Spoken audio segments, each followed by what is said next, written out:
and welcome to another episode of Preparing for the Unexpected. I'm your host, Alex Fullick, and as always, we like to talk about things related to organizational resilience, business continuity, disaster planning, COVID 19, anything that's relatable to those topics, and anything that helps you, your organization, or your community plan for and prepare for and overcome adverse situations. If there's a topic you'd like us to talk about on the show, or you would like to be a guest on the show, for Voice America listeners, go to the Voice America page for the show. There is a button underneath the graphic that says send the host an email. You can send me a note, and I do respond to everything. For those watching on YouTube, you can check out the details. I have a link to my LinkedIn profile there. I am the only Alex Fullick on LinkedIn, so you can find me or leave a comment, and I'll reach you that way, and we'll see about getting you on the show. Same thing, if you want to promote products or services, you can reach me the same way and I can get you information. And of course, as always, thanks to everybody at Stone Road and their product Boast Assessment that allows you to uh, measure your business continuity programs and align your resources appropriately and measure where you are in your progression. Now, today's topic. Longtime listeners on Voice America, you'll know that I was presenting at the Business Continuity Institute Virtual World Conference in November. And fingers crossed, I said I'd hope to get a few of the speakers there to come on the show here and talk about what they had to say and present. And today is one of those shows where I'm lucky enough to have one of those speakers with us. Their topic was cyber compromised data risk management. And I'd like to welcome to the show, John Beattie. John, welcome to the show. Alex, thank you very much. It's a pleasure to be here. Now, we've got listeners literally around the globe. So can you take a minute or two and tell us about yourself, what you do, and how you got into the industry? Oh, sure. Well, as you can tell, I've been around for a while.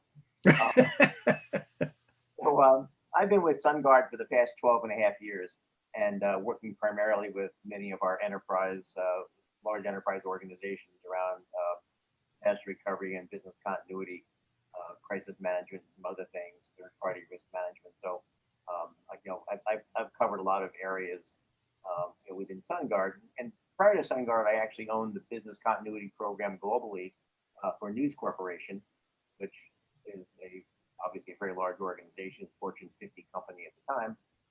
Prior to that, 15 years with Ernst & Young in management consulting. And even in my distant past, I've actually been a CIO and started out way back, as a programmer and developing systems and supporting manufacturing systems in different plants, different organizations. So I've kind of seen it all. The past 20 years or so, been exclusively focused around, let's say, business resilience, both on the technical side as well as on the business side. It's interesting you mentioned Ernst & Young. I used to be with them back in 2000, 2001 here in Toronto. Maybe our paths crossed way back then, who knows? Yeah, I left in 2000. Y2K, right? Everybody was busy then.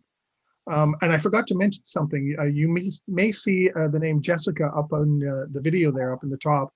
She helped coordinate today's call, so that's why her name is there, because she's on the line, but she's not participating. Just in case anybody's wondering, who's Jessica and why isn't she talking? She's listening in, so, hi Jessica, thank you. So let's jump into today's topic, cyber compromised data risk management. Let's start off with ransomware. What is ransomware? I know, it's a big thing right now, and there's a lot of people asking questions about it. So can you tell us about what ransomware is? Yeah, certainly, Alex. So it's clearly nearly a day goes by that you don't see something about ransomware and its impact on organizations, and it's clearly top of mind with executives and boards with many of the organizations that we work with. And in essence, what it is the bad actors come in, they encrypt your data, and then look to hold it for ransom, and force you to pay them if you want to get that data back.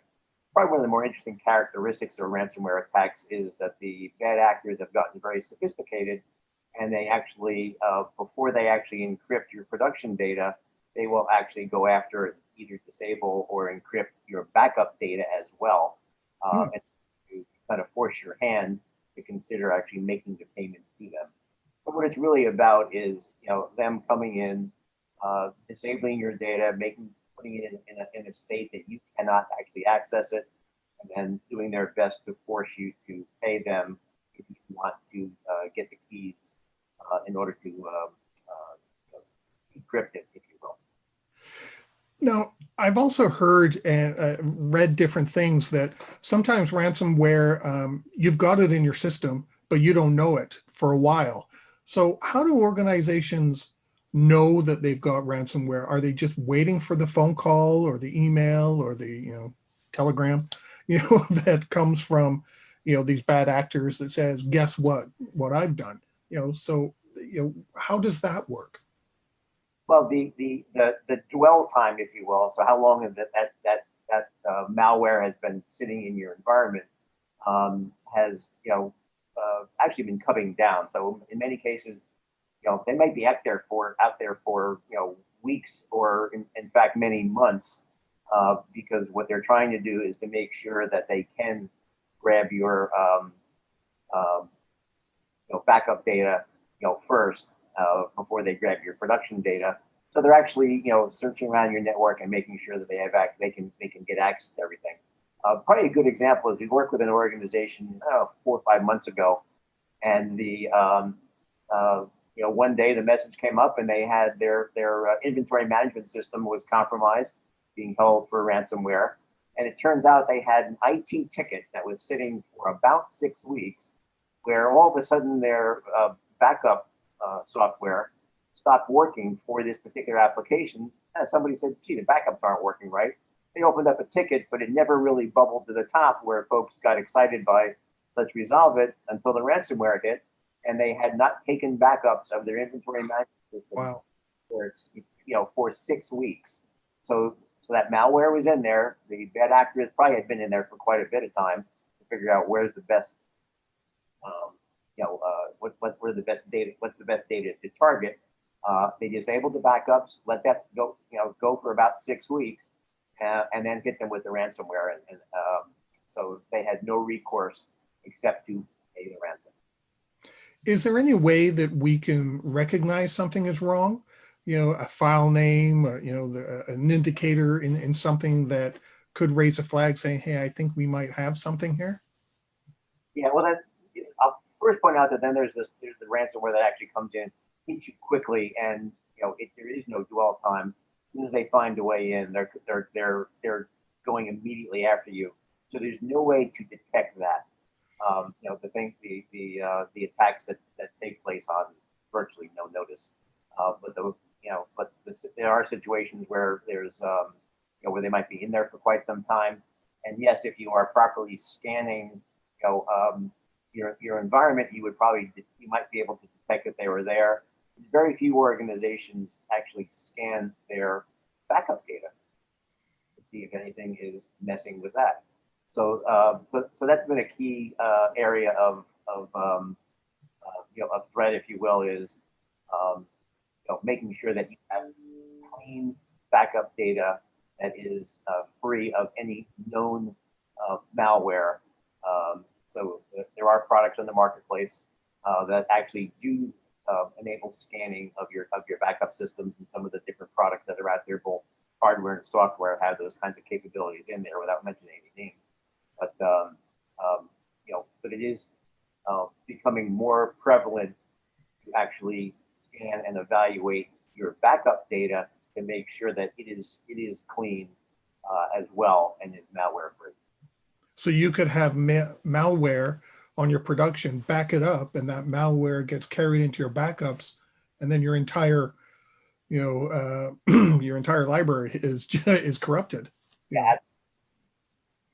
So go ahead. If you can recover data from your backups, there's no reason to pay the bad actors.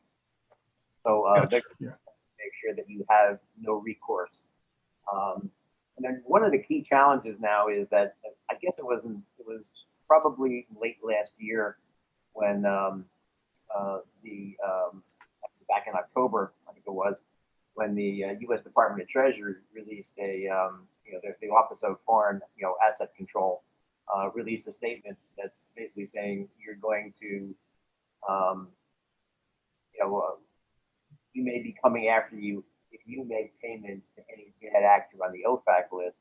And for the most part, foreign government bad actors, if you will, are on that list. So it's even more important to be ready to recover your own data, and because you now have fewer options for actually paying the ransomware, or the U.S. Treasury, the FBI, and the Secret Service will be coming after you.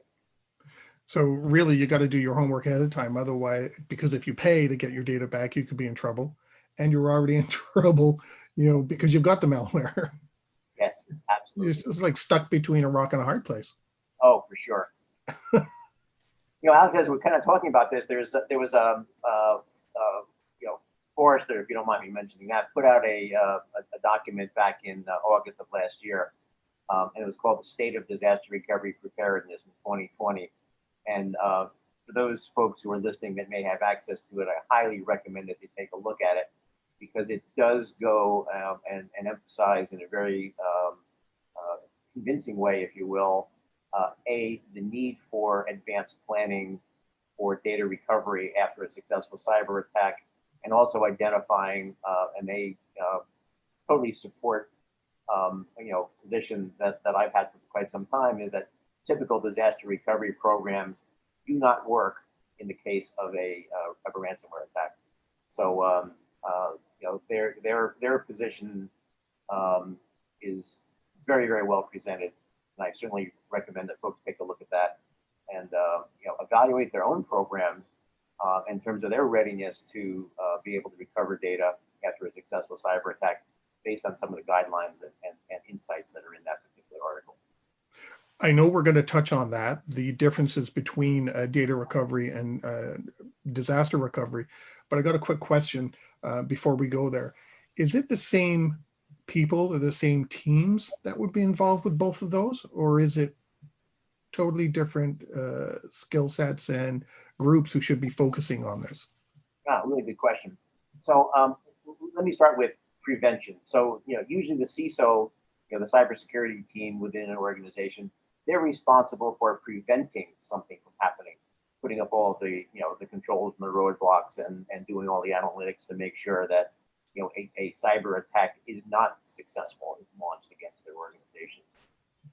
But we all know from again from news and highly publicized events that attacks are successful, and they do get through, because it doesn't take much for somebody to allow something to get through, especially since so many folks are working remotely now. When it's time to recover data after the successful attack, typically that falls under the responsibility of either the disaster recovery team, but certainly within the infrastructure and operations team.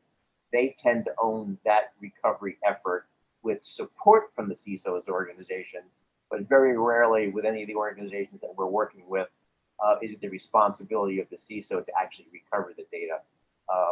Although in some cases the CISO may own DR. But typically the disaster recovery team is the team that is looked at and is responsible for making sure that they can recover the data in the aftermath of a successful cyber attack. And one last question before we move on to that disaster recovery and data recovery. Does business get involved because it's data? Do they need to do some sort of validation that says, IT, you're telling us you have recovered the data, disaster recovery, you've done your piece. Do they need to validate that, yes, they're seeing what they need to see on their end? Well, they're clearly going to be playing a role with the data. Once clean data is identified and put back into the production environment, obviously, just like if it was a DR situation, the business folks have to come in and understand the recovery point and understand the where they're starting from and where they have to pick up from. But as I'm sure we'll be talking about in more detail. Yep. The recovery point is very different in a disaster recovery situation versus a cyber attack. RTOs and RPOs are out the window. You hinted at data recovery differing from disaster recovery. Can you explain that a little bit more? Because I think a lot of people might believe that's, one is part and parcel with the other.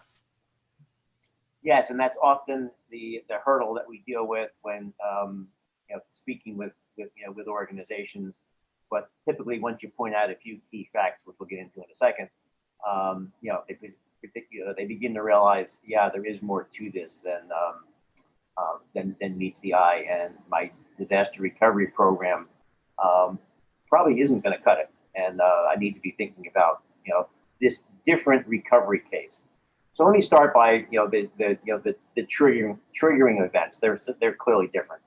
So in a disaster recovery situation, your data center itself has been compromised, whether it's yours, whether it's colo, whether it's a cloud facility. Typically it's the data center itself that's been compromised, in some particular way.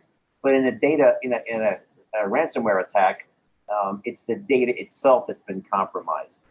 Hardware is fine, systems are fine, air conditioning's fine.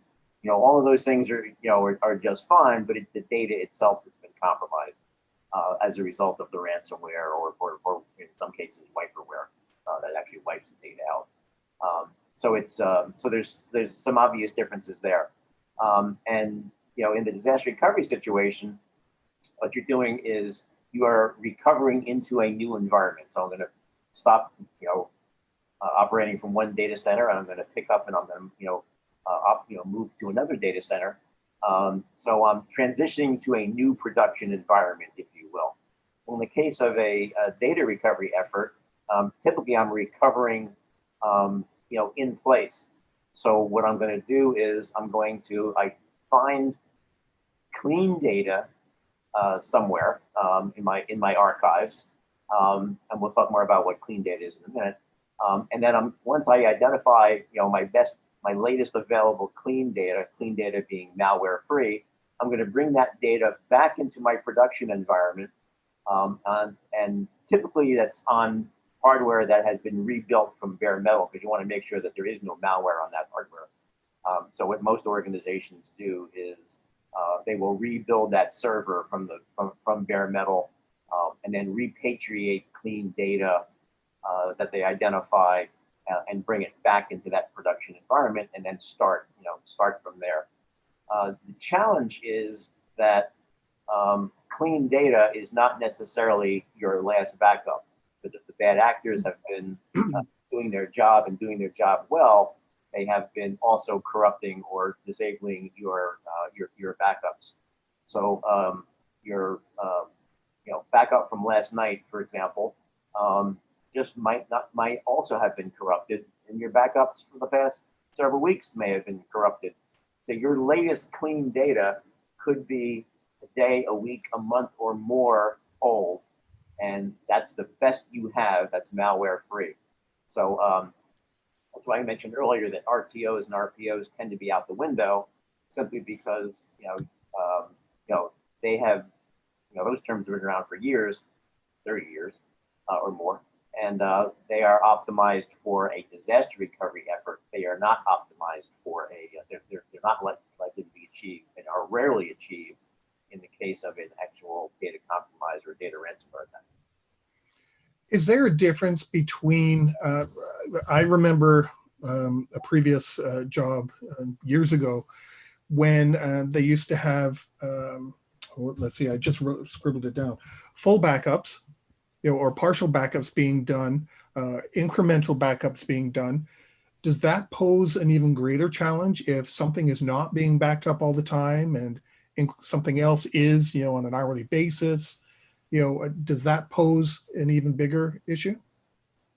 Oh, well, certainly sync points tend to be a challenge even in a disaster recovery situation, and they can be more challenging in a data in a ransomware situation, because you may just have a single database that's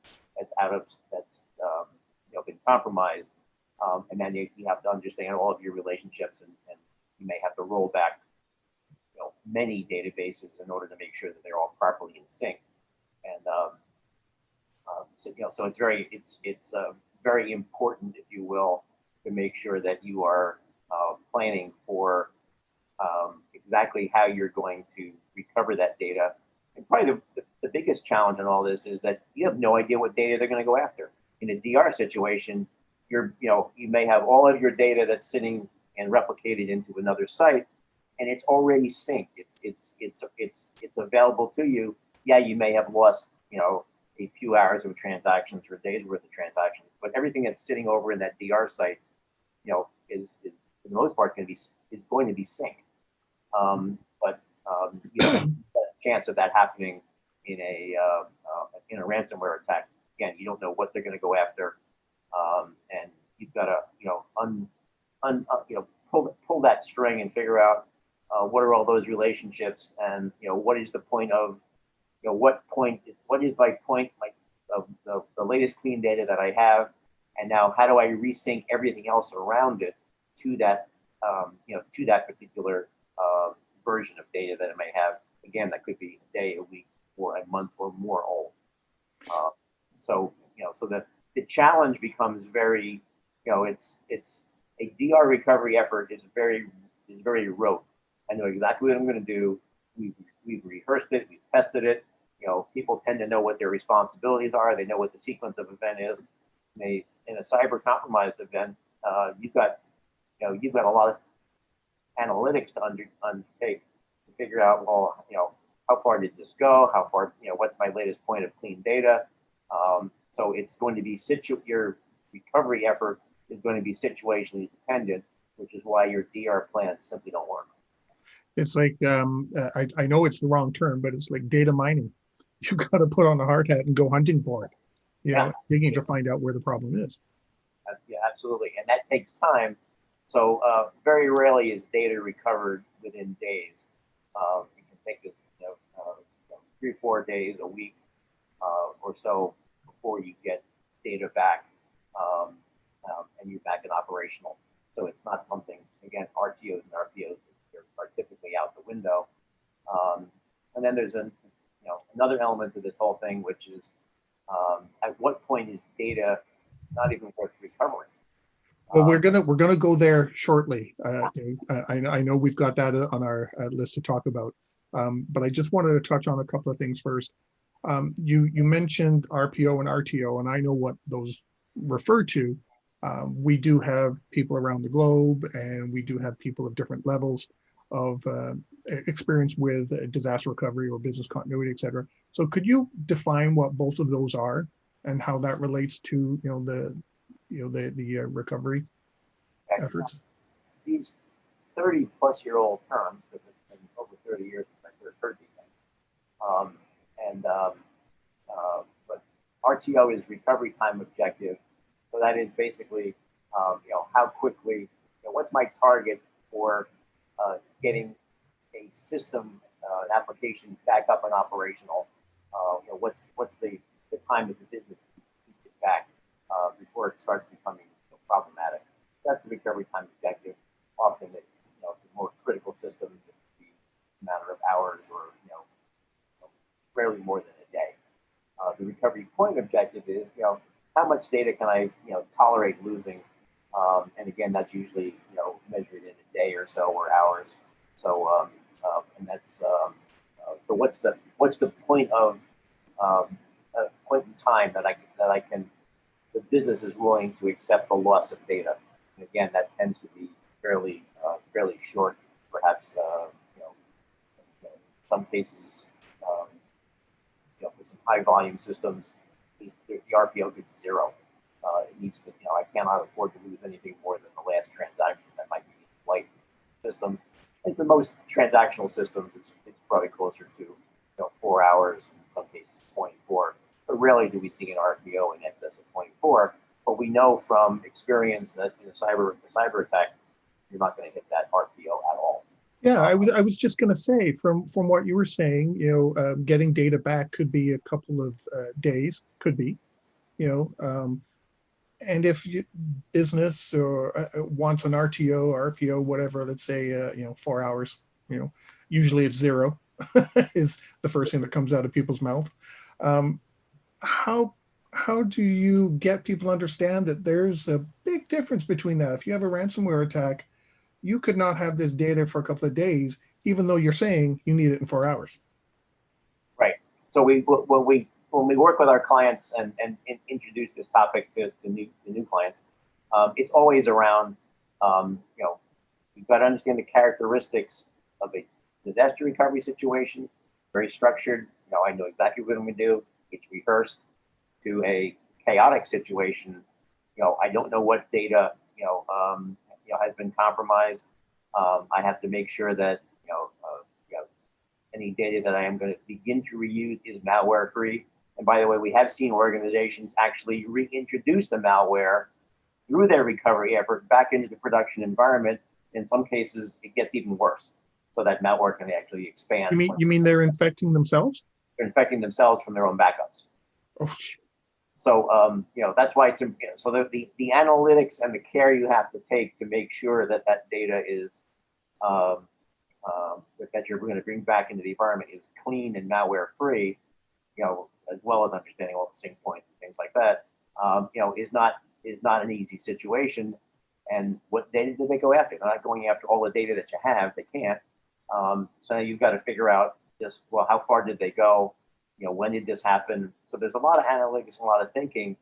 And one of the things that we see with a lot of organizations is, when they, let's say there's data on a particular server that's been encrypted, they're going to lock down that server and they may set it aside, take it off production, and because they want to, save it for forensic purposes.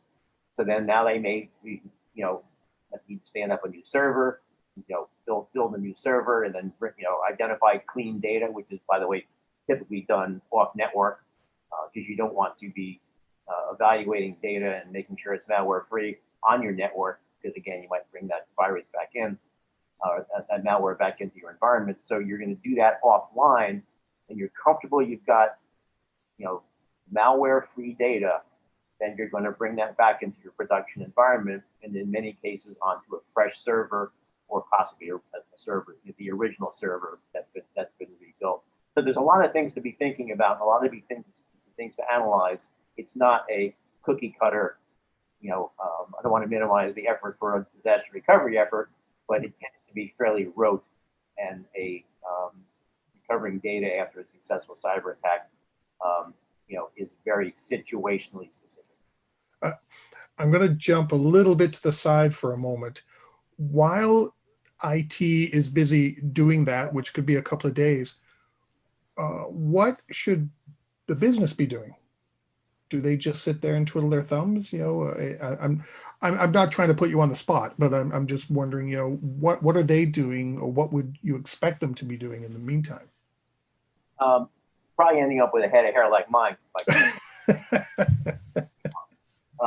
But what's interesting about your question, Alex, is that when we develop a business continuity plan now, and we've been doing this probably for the past couple of years, we make sure that we put into those business continuity plans, what are you going to do, first of all, to recover, how are you going to recover the data that you're likely to lose in the event of a disaster situation, but also how are you going to recover a week's worth of data and a month's worth of data, and we try to get the business thinking about that ahead of time and kind of reflecting and capturing some of those strategies in their DC plans for just in case.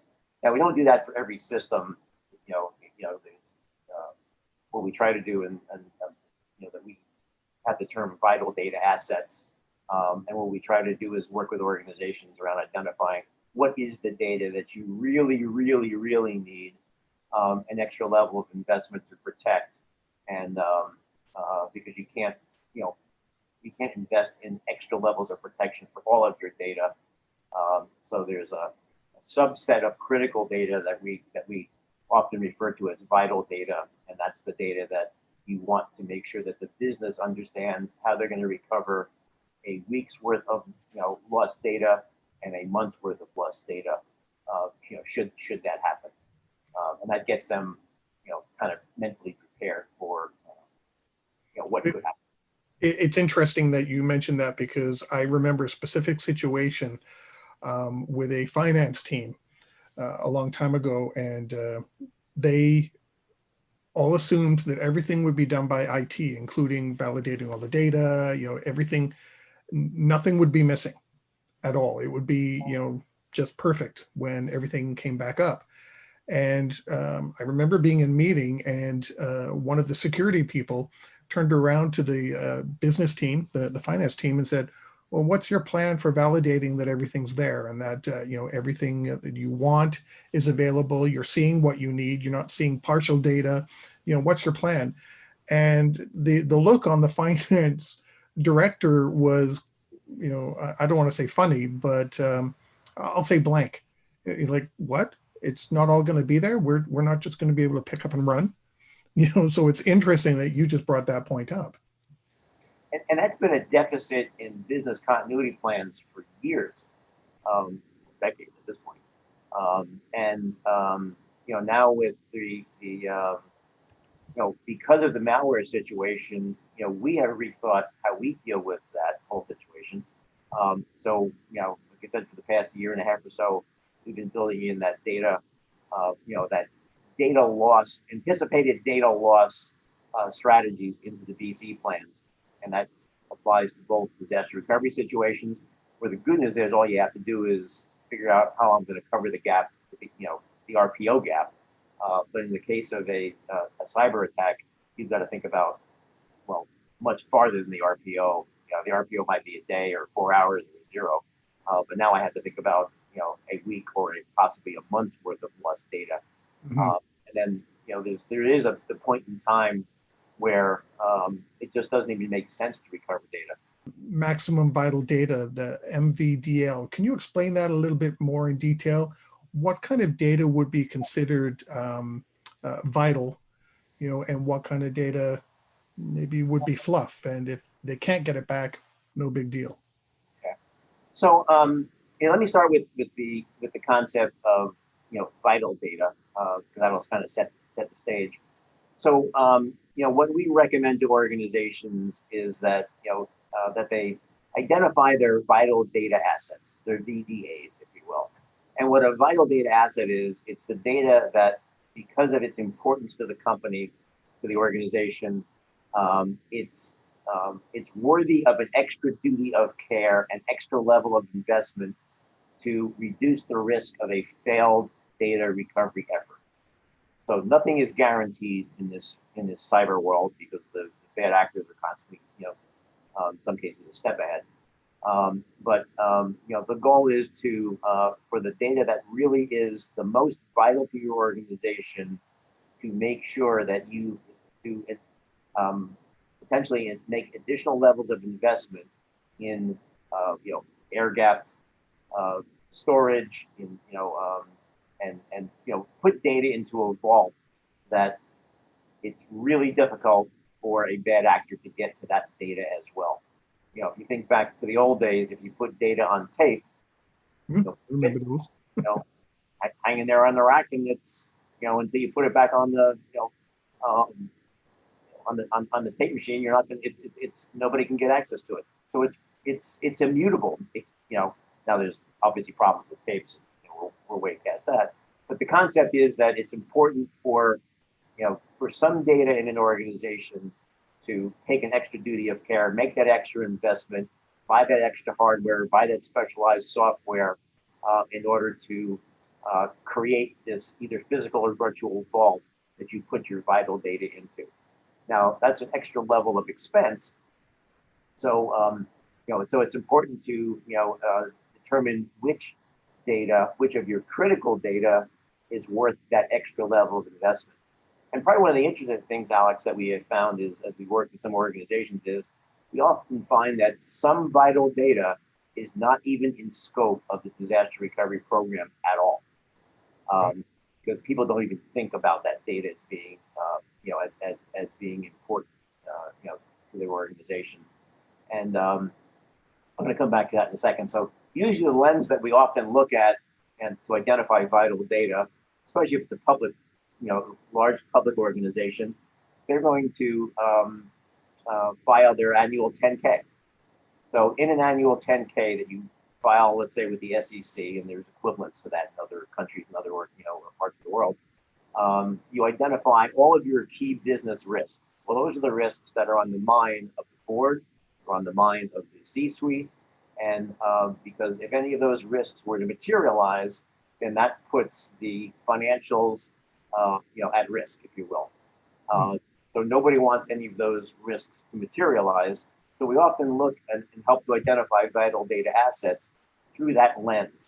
So will the loss of this data actually potentially cause any risks in the 10K to actually materialize? So we kind of look at it through that kind of a lens. And there's other factors as well. But the point is, and it does vary by organization how we identify VDAs, but what are the data that I'm willing to spend more money on to make sure that I can, for protection into a vault, so that I have reduced my risk of a failed data recovery effort. So that's what vital data assets are. Kind of a long explanation, so I apologize for that. If I think about, think about that vital data, well, in many cases, there's a point that it's, it's just not even worth recovering. So I have this MVDL, this maximum vital data loss concept, to say, what's the point that you just say, the heck with it? If the best you can do for me, IT, is to recover data that's 2 months old, I don't even care, don't even bother. Because I'm pretty sure that my warehouse inventory data from 2 months ago is not exactly going to be very helpful to me, today. What I'm going to have to do is to, re-inventory my warehouse, and rebuild, recreate the data, from scratch. So an MVDL is really the point at which it's just not worth recovering the data, because it's, it simply may not be of any value, to anyone. Now, if I have data that is, or a database, let's say that is, let's say inventory management, and I mentioned earlier an example where the organization, the best they could do was come up with 6-week-old data. Well, they had so many products moving through that warehouse, coming in, items coming in, items going out. They decided it was worth paying the ransom, because IT could not give them data that was current enough that they could live with it. So they ended up paying the ransom. They were very fortunate that they were able to get the encryption keys, but they had never really thought about what's the point of data that's no longer worth recovering, and they got caught with their pants down, so to speak. Now, I would assume the business has to would have that plan that you mentioned earlier on. How do you recreate this data? That would, if there's no plan and you exceeded, let's say, the MVDL, you're screwed. I don't know how other way to say it. Yeah, and it's interesting as and we're working with several organizations even right now, on this topic, to identify their vital data assets, because they're going to spend money on some technology, if you will, to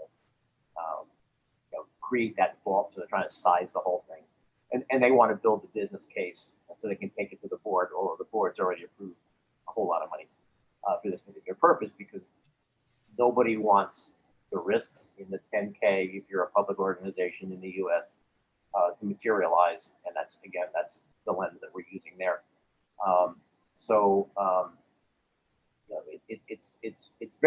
It's truly very important to begin to think about what data is vital, what am I willing to, what's that additional level of investment that I'm willing to make, and what's the point at which, how much data do I want to put in that vault? Because again, that vault costs money. So, for my warehouse inventory system, I don't need 6-month-old data in there. I only need data that's, a week or two old, and I'm going to cycle, I'm going to purge that out. And I'm going to, be scanning that vault to make sure that any known malware, it's free of any known malware. And there's always the first day stuff, that could be in there that nobody's aware of, that hasn't hit yet. But it's important to manage that data vault and to not keep data that's not worth recovering in there. So again, it may not make any sense to keep history that's a month or 2 months old. My vault may only have a short shelf life, if you will, which then reduces the cost of it. But in some cases, I might want to keep more data in that, spend additional money in case the malware has crept in and I have different snapshots of my data. And so it might be worth recovering 6-month-old data. And again, it's going to vary application to application. Now, you've kind of skimmed the surface on some of this. I'd like to take the remaining part of the show and, or at least a big chunk of it, and say, discuss what do organizations need to consider and have in place to be able to prepare for these ransom attacks or anticipate them, because they are increasing, and what do they need to have in place to respond to? What's the action plan to be ready for this? Really good question, Alex. And there's, I guess, a variety of components, if you will, of an effective program that can be, that's ready to be able to respond if needed.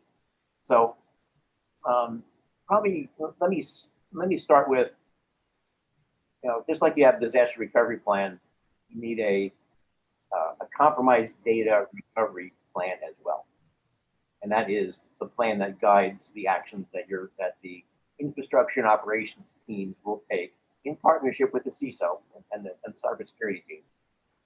And so you need that plan pre-thought out. Who's going to do what? Who's going to who owns the forensics? Probably the CISO's organization. They might be bringing in a third party who is particularly adept and understands the malware that actually is you've been the victim of. So it's important to have a plan, if you will, that's specifically focused on this recovery phase and how you're going to operate. And certain decisions are typically made ahead of time. Are we going to only use brand new hardware? Are we going to be doing our evaluation of the data to make sure it's clean? Are we going to be doing it in the cloud? Are we going to be doing it on servers that are online but off network, and then we're going to only use those at time of need? So there's a lot of things to be thinking about. So you have that whole plan, and it typically involves internal people, folks from the cybersecurity team, and very often the services of a retainer-based organization, if you will, that can function as your cyber ransomware or your cyber attack response advisor, because they live this day to day and they can provide exceptional help. So there's the plan and the team, if you will. There is the business continuity piece that some organizations pursue, which is how is the business going to respond to a significant loss of data? Again, how is the business going to deal with a week's worth of loss, a month's worth of loss, et cetera? And then obviously, if you're going to make further investments, if you will, to protect your vital data, let's say, and you're going to establish that vault, then you probably need a process and a procedure for identifying and justifying, if you will, your vital data that you're going to spend the extra money on, then to establish the vault, and then to establish the plan to be able to recover all of this stuff. And then there's the inevitable testing that needs to take place to kind of validate that you can actually. I was going to ask you that. I was going to ask you, how do you validate that? So that's a really tough one. So for your vital data, you can construct actual hands-on exercises or tests, if you will, to actually validate that people are familiar with the process, so they understand that, okay, we have this data vault, we're going to recover it in this off net. We're going to be evaluating its efficacy and its cleanliness in this off network environment. So you can't plan for every database that might possibly be corrupted, but you can exercise the process to be followed which is to, okay, let's assume it's data that is in the vault. So how am I going to deal with that? You may have the situation where I have data that's not in the vault. So now I have to go back through all of my traditional backups, my BTL library or what have you. So you've got to be able to test all of these different scenarios and make sure that people are familiar, comfortable enough with it that you're not going to be bringing back the malware that caused the problem in the first place back into your production environment. So there's a lot of decisions that have to get made for sure, and there's a lot of rehearsals, and it's probably even more important to rehearse. It's as important to rehearse cyber compromise data recovery as it is to rehearse disaster recovery, but recognizing that it is not going to be a rote process where I can go step 1, step 2, step 3. It's important to have some to familiarize people with general process and then throw some curveballs at them during an exercise. And we also find that many organizations think, oh, we think we have this covered, we're in pretty good shape. And if we throw a tabletop exercise at them, they go, oh, maybe I wasn't so ready. Maybe my DR program didn't quite cut it. So with a fairly simple and 2.5 hour, 3 hour exercise, organizations tend to realize where they have the gaps, in their current program, and then they can go forth and remediate from there. So, I hope that provides a good understanding. You vital data, should be identified. Spend a little extra money on that because it's the stuff you really got to have. That's going to cause you, major problems. If you do lose it, you got to have your plans in place, your team well rehearsed. You have to have your third-party, advisor to help you get through it all, and you have to have the exercises and the tests to back it all up. Believe it or not, we've come to the end of the show. We only have 1 minute left. Do you want to have a final thought for 30 seconds? So yeah, so I think the final step is that there is an ecosystem, if you will. It's a combined team. It's this is a team sport. And you've got to make sure that you've got everybody recognizing that it is a very different recovery case, and it's very hard to predict how it's going to go. And to set that expectation with your executives that you are actually taking some action. You recognize that there's differences between DR and data recovery. This is a different DR, and that you can put together a program that comforts your executives to say, it seems like these guys really do have it together, and they've done a reasonable amount of testing. So I feel that we're, probably in pretty good hands, with our infrastructure and operations team and our cybersecurity team, that will probably get through it, but there's no guarantee that you will. Great. Lots of good information there, John. Thank you very much for sharing your expertise and time with us today. I hope everyone was paying attention, because I don't know if you know Regina Phelps, but I talked to her once and she said, this is what keeps executives up at night. So, you gave a lot of great information. So thank you very much for that. My pleasure, Alex. And to everybody listening and watching, you know what I'm going to say. In the meantime, stay prepared, everybody. If you liked that video, thumbs up. If you didn't like that video, thumbs down. But leave a message and let me know what your thoughts are. If you'd like to be a guest on the show to talk about something related to business continuity, disaster management, COVID, personal well-being, anything that's relatable to those subjects, you can reach me through my LinkedIn profile, which is in the video description. And of course, don't forget to subscribe. In the meantime, stay prepared, everybody.